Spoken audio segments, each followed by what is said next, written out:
इंसानी तारीख में सबसे ज़्यादा तेज़ चीज़ क्या हो सकती है? मोटरसाइकिल, कार या फिर बहरी जहाज़ या फिर इसके अलावा एरोप्लेन हो सकता है। लेकिन अल्लाह ताला की तारीफ में और अल्लाह ताला की कायनात में एक ऐसी चीज़ भी मौजूद है जो कि इतनी तेज़ है जिसके बारे में इंसान तसव्वुर भी नहीं कर सकता और ना ही सोच सकता है। आखिरकार वो क्या चीज़ हो सकती है और किस चीज़ की बात करने जा रहे हैं? जी हाँ, ये बात है बुर्राक की। ये एक ऐसी तेज़ तरीन सवारी है जिसके मुकाबले में इंसान कुछ भी नहीं बना सकता और ना ही इस दुनिया में पेश कर सकता है, क्योंकि अल्लाह ताला ने अपनी हिकमत से एक ऐसा रिकॉर्ड बना दिया है ताकि इंसान उसे तोड़ ना सके और सोचने पर मजबूर हो जाए। बिस्मिल्लाहिर्रहमानिर्रहीम। अस्सलामु अलैकुम नाज़रीन, इस वीडियो के अंदर हम आपको आगाह करेंगे कि आखिर बुर्राक क्या है। आखिरकार जब वो हुज़ूर सल्लल्लाहु अलैहि वसल्लम के पास आई तो वो बेलगाम क्यों हो गई और इसके अलावा वो किस तरह से हुज़ूर सल्लल्लाहु अलैहि वसल्लम को मस्जिदुल हराम से मस्जिदुल अक्सा ले गई और उसके बाद किस तरह से उसने आसमानों की सैर करवाई और आखिरकार अल्लाह ताला के यहाँ उसे किस तरह से ले गई और अल्लाह ताला के यहाँ उसका क्या मकाम है और इसके मानी वगैरह क्या हैं। बुराक एक अरबी ज़ुबान का लफ्ज़ है जिसके मानी बिजली की तरह के हैं, क्योंकि बुराक तेज़ तरीन थी और तमाम सवारियों की निस्बत ज़्यादा तेज़ थी, इसलिए उसका नाम बुराक पड़ गया। जैसे ही बुराक हज़ूर सल्लल्लाहु अलैहि वसल्लम के पास आई तो अल्लाह ताला के हुक्म से हज़ूर सल्लल्लाहु अलैहि वसल्लम बुराक के करीब गए तो बुराक डर गया और बेलगाम हो गया। हज़रत जिब्रील अलैहिस्सलाम ने कहा कि अल्लाह ताला के हुक्म से रुक जाओ, आप पर ना इससे पहले किसी नबी ने इस तरह से सवारी की होगी और ना ही आइंदा करेगा, क्योंकि हज़ूर सल्लल्लाहु अलैहि वसल्लम बेमिसाल हैं और तुम्हारे लिए एजाज़ की बात है, इसलिए रुक जाओ और हज़ूर सल्लल्लाहु अलैहि वसल्लम को सवारी करने दो। इस तरह से बुराक रुक गया और हज़ूर सल्लल्लाहु अलैहि वसल्लम अल्लाह ताला के हुक्म से बुराक पर सवार हो गए। जैसे ही हज़ूर सल्लल्लाहु अलैहि वसल्लम बुराक पर सवार हुए तो बुराक को इंतहाई अहमियत मिली, क्योंकि उसने खुद को एजाज़ के काबिल समझा और वो नाचने लगा और ख़ुद पर फ़ख्र महसूस करने लगा कि ऐसा मज़ा तो पहले कभी नहीं आया और ना ही ऐसा सुकून पहले कभी महसूस हुआ है, इतना हुस्न और इतनी खुशबू, सुभान अल्लाह। उसके बाद बुराक हज़ूर सल्लल्लाहु अलैहि वसल्लम को मस्जिदुल हराम से लेकर मस्जिदुल अक्सा की तरफ ले गई और बिजली की तरह तेज़ और बहुत ही तेज़ रफ्तारी से जा रही थी। एरोप्लेन और आज की सवारियां कभी भी इसका मुकाबला नहीं कर सकती। अल्लाह ताला इस चीज़ पर कादिर है कि हज़ूर सल्लल्लाहु अलैहि वसल्लम को बग़ैर सवारी के सफ़र तय करवा लेता और दुनिया के तमाम क़वाइद ज़वाबित को चेंज कर देता, लेकिन अल्लाह ताला ने आखिरकार ऐसा क्यों नहीं किया और आखिरकार हज़ूर सल्लल्लाहु अलैहि वसल्लम को एक सवारी के ही ज़रिए सफ़र क्यों तय करवाया, क्योंकि बुराक इंतहाई तेज़ थी और अल्लाह ताला को मालूम था कि मेरे हज़ूर सल्लल्लाहु अलैहि वसल्लम की उम्मती बहुत ज़्यादा तरक्की कर जाएंगे और ऐसी ऐसी चीज़ें बनाएंगे जो कि बहुत ज़्यादा तेज़ रफ्तार होंगी, इसलिए अल्लाह ताला ने एक ऐसी सवारी बना दी और एक ऐसी सवारी की मिसाल दी ताकि तमाम लोग इसे देखकर ईमान ले आए और इबरत पकड़ें कि अल्लाह ताला कादिर मुतलक है और तमाम चीज़ पर कादिर है। आखिरकार बुराक इतनी तेज़ क्यों थी? क्योंकि अल्लाह ताला की हिकमत है और अल्लाह ताला कुछ भी बना सकता है और एक ऐसी सवारी भी बना सकता है जो कि बुराक से भी 1000 गुना तेज़ हो, क्योंकि अल्लाह ताला हर चीज़ पर कादिर और मुतलक है। और इसके अलावा अगर हम बुराक की बात करें तो वो आखिरकार दिखती किस तरह की थी और कैसे चलती थी। अगर हम बुराक की शक्ल सूरत और महल्ले वक़ू की बात करें तो वो घोड़े की तरह की थी, गधे से कुछ बड़ी और खच्चर से कुछ कम, इंतहाई तेज़ 2 पैरों वाली, एक समझ लें कि घोड़ी की मानद, और इंतहाई सफ़ेद रंग की और इंतहाई गैर मामूली तौर पर खूबसूरत थी।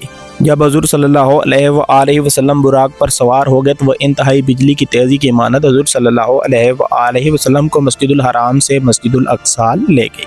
वहाँ पर वो नीचे उतरी और हज़ूर सल्लल्लाहु अलैहि वसल्लम ने उसे घोड़े की तरह एक पत्थर यानी कि सतून के साथ बांध दिया, जिस सतून के साथ तमाम नबियों ने अपने घोड़े बांधे थे या फिर अपनी सवारी बांधी थी। उसके बाद हज़ूर सल्लल्लाहु अलैहि वसल्लम मस्जिद अक्सा के अंदर चले गए। तमाम नबी वहाँ पर पहले से ही موجود تھے۔ حضور صلی اللہ علیہ وسلم نے ان کی امامت کروائی اور امامت کروانے کے بعد حضور صلی اللہ علیہ وسلم آسمانوں کی طرف ہو لیے۔ حضور صلی اللہ علیہ وسلم جبرائیل کے ساتھ آسمانوں پر تھے۔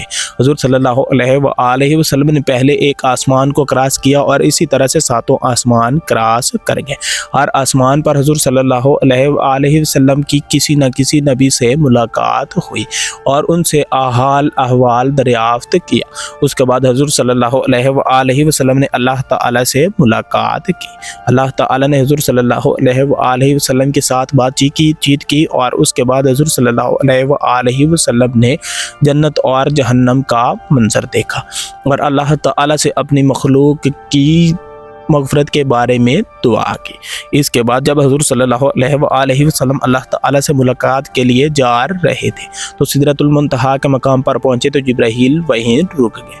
جبرائیل نے کہا کہ میں اس سے آگے نہیں جا سکتا، اگر آگے جاؤں گا تو میرے پر چل جائیں گے۔ اس کے بعد حضور صلی اللہ علیہ وسلم اللہ تعالی کے ہاں آگے اکیلے ہی تشریف لے گئے۔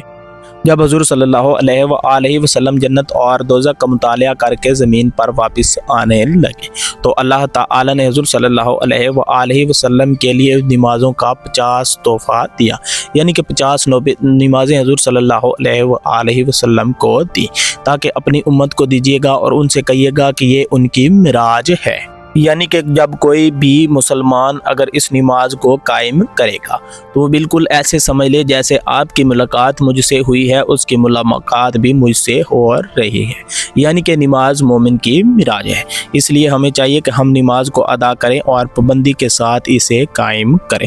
جب اللہ تعالیٰ کے ہاں سے حضور صلی اللہ علیہ وسلم 50 نمازوں کا تحفہ لے کر واپس آنے لگے تو آپ کی ملاقات حضرت موسیٰ علیہ السلام سے ہوئی۔ حضرت موسیٰ علیہ السلام نے کہا کہ اللہ تعالیٰ کے ہاں آپ کو کیا تحفہ ملا؟ تو حضور صلی اللہ علیہ وسلم نے بتایا کہ اللہ تعالیٰ نے 50 نمازوں کا تحفہ دیا ہے۔ حضرت موسیٰ علیہ السلام گھبرا گئے اور کہا کہ آپ کی امت یہ کیسے ادا کرے گی؟ اس لیے حضرت موسیٰ علیہ السلام نے حضور صلی اللہ علیہ وسلم کو یہ مشورہ دیا کہ آپ واپس جائیں اور اس میں کچھ کمی کروائیں۔ حضور صلی اللہ علیہ وسلم واپس گئے تو اللہ تعالیٰ نے 5 کم کر دی۔ اس کے بعد جب واپس آئے تو حضرت موسیٰ علیہ السلام نے پھر واپس بھیجا۔ یوں حضور صلی اللہ علیہ وسلم کئی بار اور متعدد بار واپس گئے۔ آخر کار 5 نمازیں رہ گئی اور پھر موسیٰ نے کہا کہ آپ واپس جائیے تو حضور صلی اللہ علیہ وسلم نے انکار کر دیا اور کہا کہ میں اب واپس نہیں جاؤں گا۔ اگر آج کوئی بھی مسلمان باجماعت 5 نمازیں ادا کرتا ہے تو اسے 50 نمازوں کا ثواب ملتا ہے۔ سبحان اللہ، حضور صلی اللہ علیہ وسلم نے ہم پر کیا ہی شفقت کر دی۔ آخر کار ہمیں اس واقعے سے کیا سبق ملتا ہے؟ اس کے بعد حضور صلی اللہ علیہ وسلم براق پر سوار ہوئے اور واپس آ گئے۔ جب حضور صلی اللہ علیہ وسلم واپس آئے تو دیکھا کہ ابھی بھی دروازہ ہل رہا ہے اور جس پانی سے حضور صلی اللہ علیہ وسلم نے وضو کیا تھا وہ ابھی خشک نہیں ہوا تھا۔ سائنس یہ مانتی ہے کہ اللہ تعالی نے تمام وقت کو روک دیا تھا اور حضور صلی اللہ علیہ وسلم کو اس وقت میں سیر کروائی۔ آپ پانی کے خشک ہونے سے اور حضور صلی اللہ علیہ وسلم کے دروازے کے ہلنے سے ہی اندازہ لگا سکتے ہیں کہ آخرکار براق کتنی تیز تھی، اور آج یہ سائنسدان ایسی کوئی بھی سواری نہیں بنا سکتے۔ اور اس کے علاوہ حضور صلی اللہ علیہ وسلم آسمانوں سے ہمارے لیے نماز کا تحفہ لائے تھے، اسے ہمیں پابندی کے ساتھ ادا کرنا چاہیے۔